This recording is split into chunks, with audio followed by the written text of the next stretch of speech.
Hello, hope you're doing great today. Please excuse my messy appearance because we are getting down to business today. Pros and cons of short-term rentals.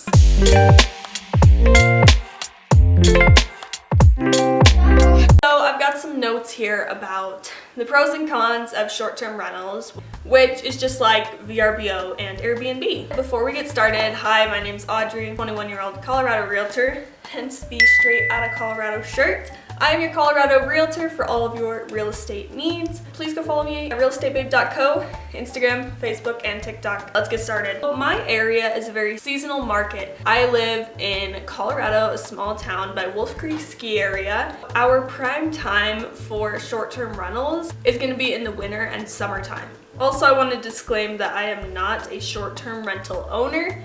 I plan to have a short-term rental in the future.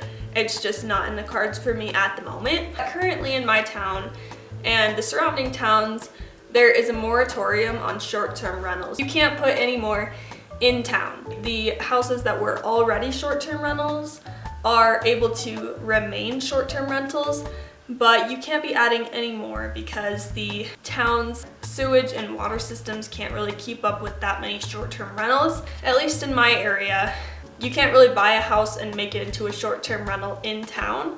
Outside of city limits, the opportunities are endless for VRBOs or Airbnbs. The area I'm in is a very seasonal market. So winter and summertime is when all of our tourists come from Oklahoma and Texas, either to ski and snowboard, snowmobile, or to go rafting, fly fishing, or ATVing. South Fork, which is where I'm located, is actually the ATV capital of Colorado. We have so many trails here. You can basically get in your ATV and drive up to Gunnison, or it's literally insane. It is a very seasonal market, which means there's gonna be lots of months where lots of houses are sitting empty. The pro is that you can charge top dollar for your short-term rental in the busy season, winter or summer. The con is that you will go many months where your house is just sitting empty, or you can't charge top dollar for a night stay at your rental because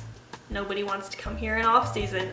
So about the moratorium on short-term rentals, the people that have their Airbnbs in town, they're not really gonna sell. That's a really good income stream for them throughout the year, so they're gonna hold on to that. So basically, if you haven't had one previously in town, you're gonna have to get one out of city limits.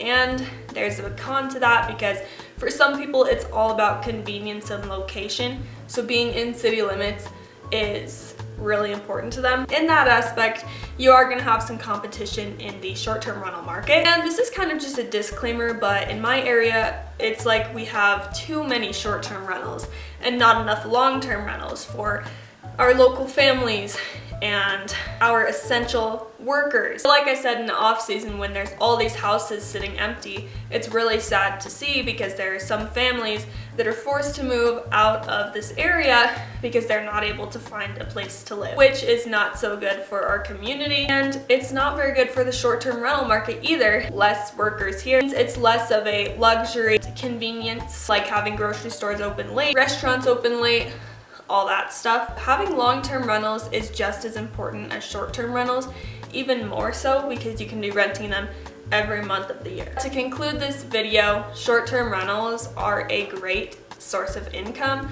especially in those busy months, like I was saying. Where I am, it's a very seasonal market. I don't know about places like Florida and California where the weather's a little bit nicer throughout the entire year. We just got a foot of snow outside, and so all those people from Texas and Oklahoma are running up here, getting their short-term rental, getting ready to head up the mountain.